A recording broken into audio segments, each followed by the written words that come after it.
अनमोल वचन अखिल भारतीय संत मत सत्संग के संस्थापक और गृहस्थ में आनंद योग के जनक परम संत महात्मा परम पूज्य श्री यशपाल जी महाराज अर्थात परम पूज्य भाई साहब जी द्वारा प्रतिपादित इन अनमोल वचनों का पालन करना अति आवश्यक है। ये वचन हमारी गृहस्थ आध्यात्मिक साधना के लिए मूलभूत सिद्धांत हैं, जो इस प्रकार हैं। हम दुनिया की हर चीज की कीमत आंकते हैं, अपने मानव जीवन की कीमत भी जाने व परमात्मा की प्राप्ति हेतु साधना करें। मनुष्य योनि एक उपहार है, इसीलिए परमात्मा को धन्यवाद देते हुए आधा घंटा प्रातःकाल, आधा घंटा सायंकाल पूजा अवश्य करें। सत्संग, सतनाम व सद्गुरु को प्राथमिकता देते हुए इसी के आधार पर ध्यान योगाभ्यास अवश्य करें व गृहस्थ के कार्यों को परमात्मा का कार्य समझकर उसी की याद में संपन्न करें। हर समय ये ध्यान रहे कि गुरु कृपा द्वारा परमात्मा की पवित्र सत्ता का हमारी आत्मा में वास है, अतः मन में निरंतर अपने इष्ट देव का जाप करें। मान सम्मान की इच्छा ना करें व अपमान से दुखी ना हो। परमात्मा के अतिरिक्त किसी और का भय ना करें। दूसरों की बुराई न करें, न सुने, सत्य व मधुर बोलें, अश्लील शब्द मुंह से ना निकालें, सभी से नम्रतापूर्ण व सुंदर व्यवहार करें। धर्म पत्नी के अतिरिक्त अपने से बड़ी से माता जैसा, बराबर की से बहन जैसा व छोटी से पुत्री जैसा व्यवहार करें। सांसारिक जीवन यापन की आवश्यकताएं अंतहीन है, इसलिए अधिक से अधिक समय सत्संग में व धन परोपकार में खर्च करें। याद रखें, न स्त्री माया है, न धन दौलत, न ही परिवार। माया वह है जो हृदय को परमात्मा से दूर हटा दे। अतः निरंतर सत्संग और सद्गुरु की शरण में रहने का प्रयास करें। भोजन अपने इष्ट को अर्पण कर प्रसाद रूप में परमात्मा की याद में करें। रात्रि में सोने से पहले अच्छे बुरे कार्यों का आत्मनिरीक्षण कर उसका समुचित पश्चाताप करते हुए ध्यान करें व प्रभु की गहरी याद में ही विश्राम करें।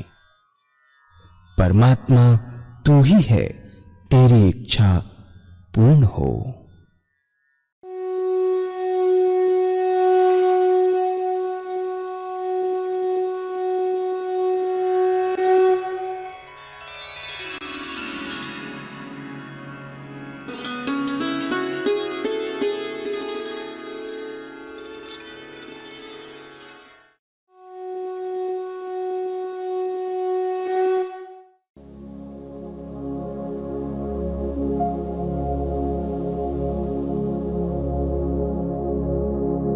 जय सद्गुरुदेव जय पद शरणम श्रेयस्वरूप चरणों शरणम। इस सेवक के गुरुदेव कहा करते थे, बहुत सुंदर बात कहते थे। वो कहते थे कि निशाते जिंदगी है, निशाते जिंदगी है, जिंदगी का यो बसर होना। निशाते जिंदगी में जिंदगी से बेखबर होना सबसे ऊंची जिंदगी है। दुनिया के सारे वैभव आपके पास मौजूद हैं, लेकिन इसका एहसास ही नहीं। उन सब वैभवों को का रत्ती भर एहसास नहीं। उसका हृदय तो निरंतर अपने आत्मा के रस को चूसता रहता है, उसका मन तो अपने आत्मा में लगा रहता है, उसी आनंद को निरंतर लेता रहता है। ये सच्ची जिंदगी। ग्रह उजाड़ एक सम लेखो, भाव मिटाऊं दूजा एक बतौर। आज सेवक ने प्रवचन में बतलाई कि गीता में साधक की दृष्टि से 4 विशेष बात जरूरी है। पहला, आहार की शुद्धि। दूसरा, विहार की शुद्धि। तीसरा, अभ्यास। आहार की शुद्धि आपको बताया, विहार की शुद्धि आपको बताया, अभ्यास के बारे में आपको बताया। चौथा है वैराग। वैराग का मतलब हम लोग गलत समझते हैं। वैरागी हम समझते हैं कि जो जंगल में जाके बैठ जाए, नौकरी व्यवसाय छोड़ दे, बीवी बच्चे छोड़ दे, जंगल में जाके बैठ जाए, उसे हम वैरागी कहते हैं। वास्तव में वो वैरागी नहीं है, त्यागी है। उसने हर चीज का त्याग कर दिया। वैरागी कौन है? वैरागी वो है जिसके हृदय में परमात्मा की गहरी याद है, सिवा उसके इधर उधर उसका मन नहीं जाता। अगर आप पूजा में बैठते हैं और सच्ची पूजा आपसे बनती है, तो आपका चित्त परमात्मा में एकाग्र हो जाता है, दूसरे विचार नहीं आते। जब दूसरे विचार नहीं आएंगे, उस समय आपसे ऊंचा कोई वैरागी नहीं है। माया और संसार से दूर है। न माया आपके पास है, न संसार आपके पास है, आपका परमात्मा आपके साथ है। यही अवस्था बढ़ती चली जाए, धीरे धीरे हर समय ऐसी अवस्था बनने लगे कि निरंतर प्रभु की याद में हृदय डूबा रहे। कोई काम आया तो उस प्रभु का कार्य है, प्रभु की याद में किया जा रहा है। काम खत्म हुआ तो उसको अर्पण है, उसकी याद बनी है। एहसास है ईश्वर की याद का। तो आपसे कोई बड़ा वैरागी पैदा ही नहीं हुआ। सच्चे वैरागी हैं, दुनिया और संसार में है, लेकिन दुनिया की वस्तु आपको छुएगी नहीं। यही है वैराग। और वैराग आता है अभ्यास से, त्याग करने से वैराग नहीं आता। वैराग आता है समस्त अभ्यास करने की पद्धति आपको बतलाई अब तक की, कैसे भोजन करें, कैसे सोएं, कैसे ईश्वर की याद निरंतर बनाए रखें। जैसे जैसे आपका अभ्यास बढ़ता चला जाएगा, जैसे जैसे आपके हृदय में निरंतर परमात्मा की याद कायम होती चली जाएगी, वैसे वैसे आपका ध्यान बढ़ता चला जाएगा। रहते इसी दुनिया में है, इसी संसार में, बच्चों के बीच, दफ्तर में, लेकिन आपके वैराग की अवस्था बढ़ती चली जाएगी। आप सच्चे वैरागी बन जाते हैं। इसी को कबीर साहब ने कहा है कि ग्रह उजाड़ एक सम लेखो, भाव मिटाऊं दूजा। चाहे उसे मखमल के गद्दे पे सुनाए, चाहे जमीन पर सुनाए, कोई फर्क नहीं पड़ता। एक बड़ा सुंदर किस्सा मेरे को याद आ गया, जो मैं आपके सामने रखूंगा। एक फकीर था और एक राजा था। राजा का महल था, बीच में सड़क थी, सड़क के दूसरी ओर एक फकीर की झोपड़ी थी। फकीर झोपड़ी में रहता, बादशाह की उठते बैठते कभी कभी उस फकीर की ओर निगाह हो जाती। सोचता, बेचारा बड़ा दुखी जीवन है, टाट पर सोता है। एक दिन बहुत ठंड पड़ रही थी। राजा अपने महल में आया, सारे हीटर्स चालू कराए। उसके बाद पतली पतली रजाइयां, एक रजाई, दो रजाई, तीन रजाई। हालांकि रजाई ओढ़ते ओढ़ते 20-22 नंबर तक पहुंच गया। एक रजाई एक के ऊपर दूसरी पड़ती रही सर्दी से बचने के लिए। राजा की निगाह नीचे पड़ी, फकीर की झोपड़ी में गई तो क्या देखता है? वो फकीर एक लक्कड़ में आग लगाई, उस लक्कड़ के सामने बैठा और ध्यान में मस्त है। राजा ने सोचा आज फकीर कितनी परेशानी में होगा, ठंड के कारण। और इस थोड़ी देर बाद राजा को भी नींद आ गई और सो गया। इसे होश नहीं रहा कि हीटर चालू है कि नहीं, सर्दी है कि नहीं। जब सो गया तो क्या पता, थोड़ी देर बाद उस फकीर को भी नींद आ गई। वह भी लक्कड़ के पास लेट गया, एक टाट बिछा हुआ था, ओढ़ कर लेट गया दूसरा टाट। उसे क्या पता, गहरी नींद आ गई। कब लक्कड़ बुझा, कब हीटर्स की गर्मी कम हुई, ना इसको पता ना उसको पता। जब राजा सुबह उठा तो सर्दी महसूस हुई। एक बार नीचे देखता है कि एक टाट पर वह फकीर सोया हुआ है, एक ओढ़े हुए है और लक्कड़ बुझा हुआ है। उसने अपनी बेटी से पूछा कि बेचारा बड़ा अभागा है, पर सो कैसे गया, नींद कैसे आ गई। बेटी जिसकी बड़ी सात्विक प्रवृत्ति थी, कहा पिताजी आप उसे बुलवा लीजिए, पूछ लीजिए कि कैसे सो गया, नींद कैसे आ गई, क्या अर्ज है। उसने बुलाने के लिए वजीर भेज दिया। गया, कहा आपको राजा साहब ने याद किया है। मैं उठा और कहा अभी 1 घंटे बाद आऊंगा। 1 घंटे बाद राजा साहब की खिदमत में हाजिर हो जाऊंगा। वजीर गया और बताया कि वह 1 घंटे बाद आएगा। राजा को बड़ा गुस्सा आया कि मैंने उसे बुलाया था, फौरन भागना चाहिए था, कहता है कि 1 घंटे बाद आएगा। बेटी ने कहा महाराज ठीक ही तो है, अभी तो उठा है, शौच जाएगा, मुंह हाथ धोएगा, दातन कुल्ला करेगा, तभी तो आएगा, टाइम तो लगेगा। राजा शांत हो गया। 1 घंटे बाद मुंह हाथ धोकर वह फकीर आया, आकर राजा साहब के महल में पहुंच गया। बेटी ने दरवाजा खोला, बुलाकर अंदर बैठा लिया। राजा ने उससे प्रश्न किया कि रात बेटा कैसी कटी। फकीर ने बड़ा सुंदर जवाब दिया कि कुछ तुझसे अच्छी और कुछ तेरे जैसी।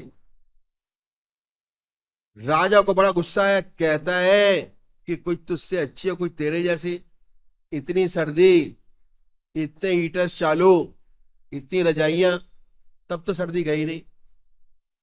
और टाट पर पड़ा सुकड़ रहा था, कहता है कुछ तुझसे अच्छी। बड़ा गुस्सा आया, उसने कहा भाई कैसे अच्छी कटी, अब मेरी जैसी कैसी कटी।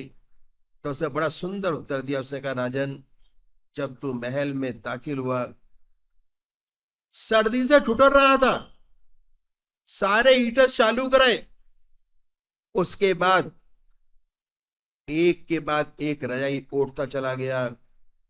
जब तेरी ठंडक कुछ कम होती चली गई तो सोचने लगा कि मेरा वजीर है, बड़ा ताकतवर हो रहा है, प्रजा उसको ज्यादा मानती है, कहीं ऐसा ना हो कल मेरी गद्दी का मालिक हो जाए। उसके बाद तू ये सोचता रहा कि पड़ोसी राजा है, वह भी बहुत शक्तिशाली हो गया है, ऐसा ना हो कि मेरा राज हड़प ले। तो इन विचारों में पड़ा था और उसे मैं लक्कड़ के सामने बैठे परमात्मा का चिंतन कर रहा था, मेरा ध्यान लगा हुआ था, अपने प्रभु से बातें कर रहा था।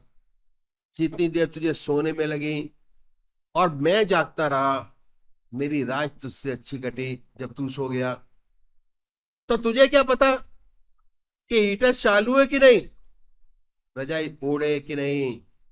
जब मैं सो गया तो मुझे भी नहीं मालूम कि लक्कड़ जला है या नहीं। ये समय तुझ जैसा कटा। तो जो का हृदय परमात्मा में लगा रहता है, उन्हें इस बात का अंतर नहीं आता कि वे कैसे रहते हैं, कैसे रखते हैं, इसका कोई असर नहीं। उनका प्रभु चिंतन बना रहता है, दुख में भी और सुख में भी निरंतर ईश्वर की याद में लगे रहते हैं और अपने आत्मा के आनंद को चूसते रहते हैं। ये बात कबीर साहब ने दर्शाई है। ग्रह उजाड़ एक सम लेखो, भाव मिटाऊं दूजा, उसके आगे कबीर साहब कहते हैं बड़ा सुंदर,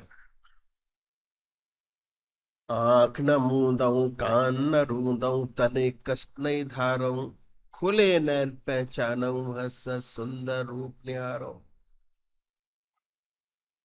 ये साधन है अपना गृहस्थ का बड़ा सुंदर,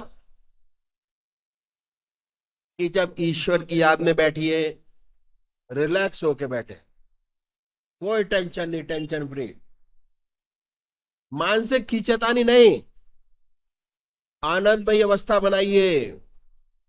जब ईश्वर की याद में बैठते हैं, पूजा में बैठते हैं, ध्यान में बैठते हैं, तो आनंदमयी अवस्था, रिलैक्स पोस्चर, ढीले कपड़े, आराम से पलौती लगाकर बैठिए बड़े प्यार से, और अपने परमात्मा से प्रार्थना कीजिए कि हे प्रभु, मैं तेरे चरणों में विश्राम चाहता हूं, मेरे को ध्यान भी नहीं चाहिए। किस बात का टेंशन ध्यान का? सच्चे विश्राम के मायने ध्यान है,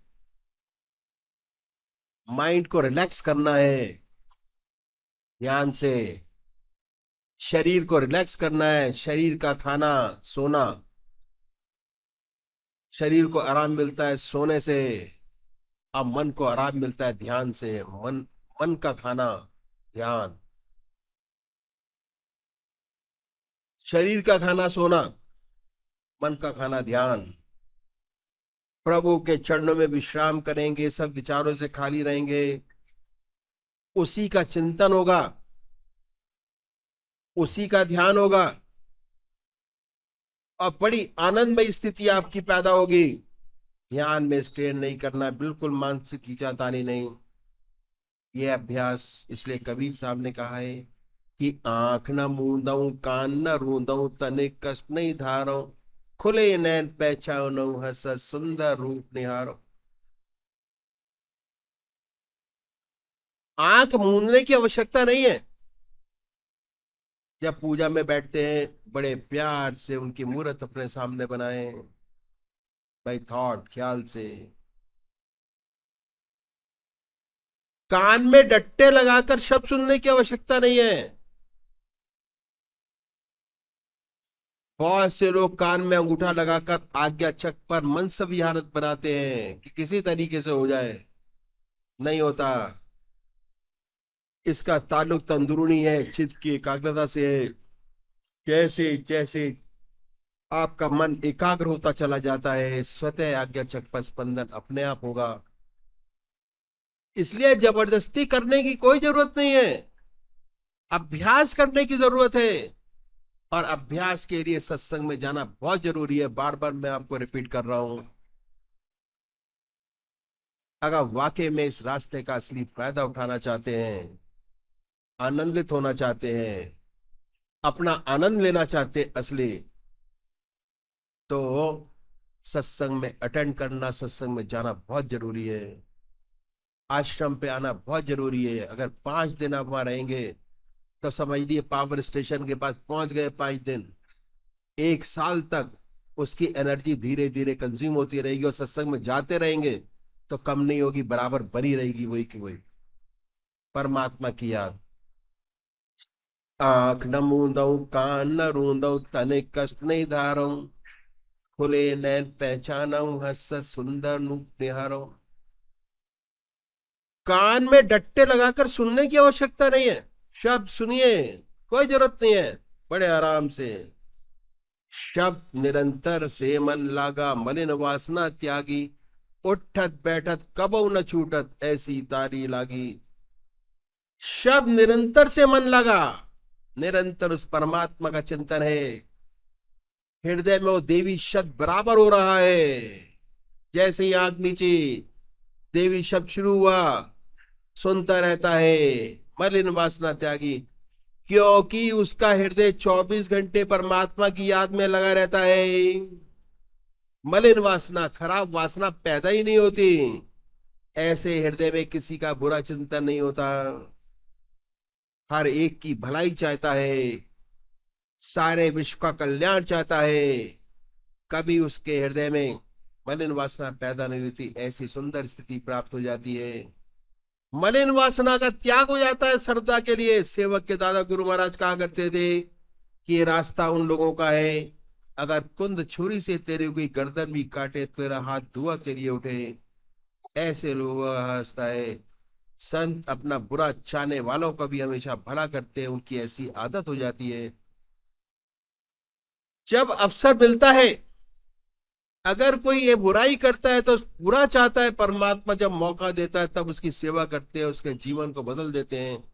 ऐसे बहुत से हमारे एग्जाम्पल हैं। अगर कल्याण में आप पढ़ें तो ऐसे बहुत से लोग हुए, संत महात्मा हुए, जिन्होंने अपने जीवन को देकर दूसरे की मदद की। उठत बैठत कबहु न छूटत, ऐसी तारी लगी। निरंतर उस प्रभु का चिंतन बना हुआ है। हृदय निरंतर प्रभु के चरणों से जुड़कर रह गया कि अलग किया नहीं होता। अब पहले आपने उनको पकड़ा, अब उन्होंने आपको पकड़ लिया अपने इष्टदेव में, अपने पर। और ऐसी दशा प्राप्त हो जाती है, आप परमात्मा अपने हाथ पकड़ लेता है, योगक्षेम परमात्मा कराता है, अपने बस की बात नहीं। ऐसी परिस्थिति पैदा करता है कि उसके भक्त का ध्यान निरंतर प्रभु चरणों में बना रहे। कहत कबीर ये उन्मुन रैनी, सो प्रगट कर गाई। दुख सुख से कोई परे परम पद, तही पद रहा समाई। कहते हैं कबीर साहब, कहत कबीर ये उन्मुन रैनी, सो प्रगट कर गाई। सुख दुख से कोई परे परम पद, तेई पद रहा समाई। ये गुप्त रहनी सहनी है। उनका जीवन ऐसे ही चलता है, इसी दुनिया में रहते हैं, सर्वसाधारण मनुष्यों में रहते हैं, ज्यादा कोई विशेष बात नजर नहीं आएगी इसी संसार में। लेकिन इस तरीके के काम करते हैं कि रहनी सहनी इस किस्म की होती है। सुख दुख से कोई परे परम पद, तेई पद रमा समाई। सुखाया भगवान की अर्पण हो गया। परमात्मा का कोटिश कोटिश धन्यवाद है प्रभु। आप मालिक हैं, जैसा चाहे वैसे रखे। ये जीवन आपका दिया है, आपको अर्पण है। सुख में ऐसी बात नहीं कि उसमें पूरा ना समाया। परमात्मा की और गहरी कस के पकड़ता है।